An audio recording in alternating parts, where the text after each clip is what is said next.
Everyone, my name is Deepanjali और मैं आपको पॉलिटी पढ़ाऊंगी। मेरी कोशिश ये रहेगी कि मैं आपको पॉलिटी बेसिक वे में पढ़ाऊँ ताकि आपको इससे हेल्प मिले। और किसी भी सब्जेक्ट को स्टार्ट करने के पहले हम उसके हिस्टोरिकल बैकग्राउंड को जानते हैं, तो पॉलिटी को भी स्टार्ट करने के पहले हम उसके हिस्टोरिकल बैकग्राउंड को जानेंगे। ओके, तो लेट्स स्टार्ट। तो ये स्टोरी स्टार्ट होती है 1600 में, ठीक है, जब ईस्ट इंडिया कंपनी इंडिया आई थी as a trader for trading. State के पावर्स थे इसके पास। यूरोप हमेशा से चाहता था इंडिया पर इंपीरियलिज्म एक्सरसाइज करने के। इंपीरियलिज्म, वो हमेशा से इंडिया पर इंपीरियलिज्म एक्सरसाइज करना चाहता था। इंपीरियलिज्म क्या है? कोई भी डेवलप्ड या बिग कंट्री जब कोई भी स्मॉल कंट्री पर लीगली या पॉलिटिकली ऑक्यूपाई कर ले, ठीक है। इसीलिए ईस्ट इंडिया कंपनी को इंडिया भेजा गया था एज अ ट्रेडर। और जब ईस्ट इंडिया कंपनी एक लौती ऐसी कंपनी थी जिसे रॉयल चार्टर रॉयल चार्टर देकर भेजा गया था इंडिया फॉर ट्रेडिंग, जिससे कि वो इंडिया में मोनोपोली को इंजॉय कर रहा था, क्योंकि कोई और कंपनी तो थी नहीं इंडिया में ट्रेड करने के लिए, तो खाली ईस्ट इंडिया कंपनी थी जो कि मोनोपोली को इंजॉय। जब ईस्ट इंडिया कंपनी इंडिया में आई थी तो उस टाइम मुगल्स का डोमिनेंस था इंडिया पे, यानी मुगल्स रूल कर रहे थे। उस टाइम मुगल्स बहुत पावरफुल भी थे। तो फिर आता है ईयर 1739, 1600 के बाद 1739, जिसमें एक बैटल हुआ and that battle is known to be a battle of Karnal. इस बैटल में नादिर शाह, अभी नादिर शाह कौन है ये आप हिस्ट्री में पढ़ेंगे। नादिर शाह ने इंडिया पर अटैक किया था, यानी मुगल्स पे अटैक किया था।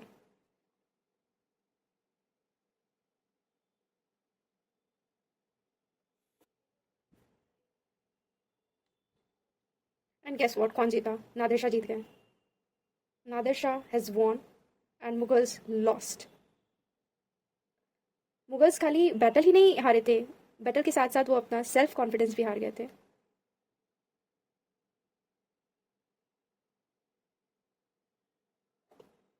जिसका फ़ायदा ईस्ट इंडिया कंपनी ने बखूबी उठाया। कैसे उठाया? एक बैटल लड़कर। फिर एक बैटल होता है जिसका नाम है बैटल ऑफ प्लासी,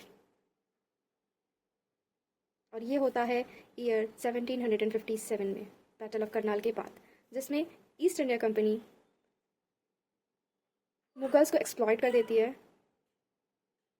क्योंकि उसे उसकी कमजोरी का पता चल जाता है।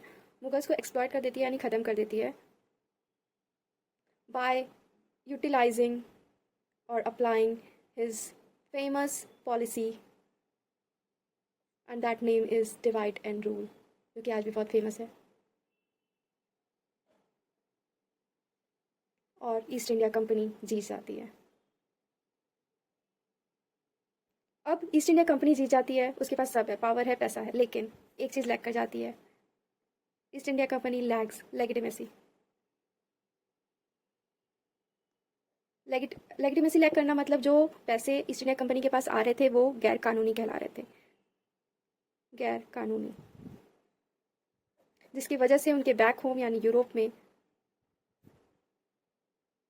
ईस्ट इंडिया कंपनी को क्रिटिसिज्म फेस करना पड़ रहा था।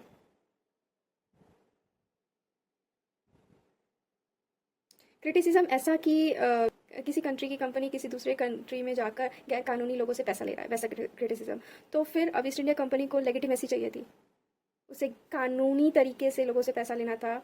तो फिर एक और बैटल हुआ, and that is a battle of Buxar, and that took place in the year 1764।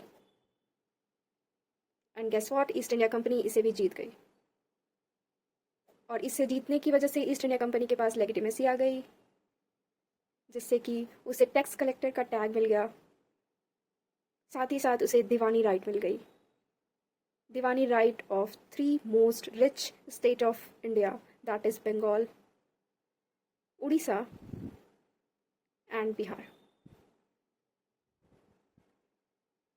अब ईस्ट इंडिया कंपनी के पास सब कुछ था, लेगिटिमेसी थी, टैक्स कलेक्टर का टैग था, दीवानी राइट थी, बंगाल, उड़ीसा और बिहार का। लेकिन day to day East India company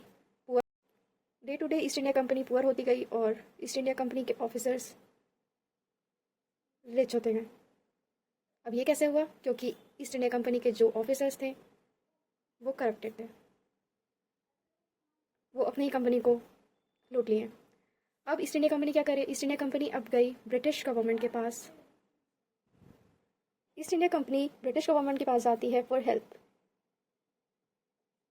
अब British government East India company का हेल्प करने के लिए रेडी तो हो जाते हैं, लेकिन on the condition of quid pro क्यो।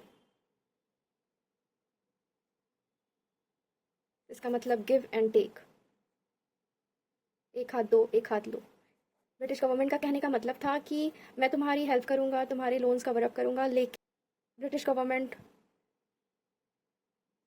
ईस्ट इंडिया कंपनी पर रूल करना चाहती थी, रेगुलेट करना चाहती थी। British government wants to regulate East India company by applying applying laws known to be regulating acts। अब रेगुलेटिंग एक्ट्स के बारे में हम लोग नेक्स्ट वीडियो में पढ़ेंगे। तब तक के लिए थैंक यू।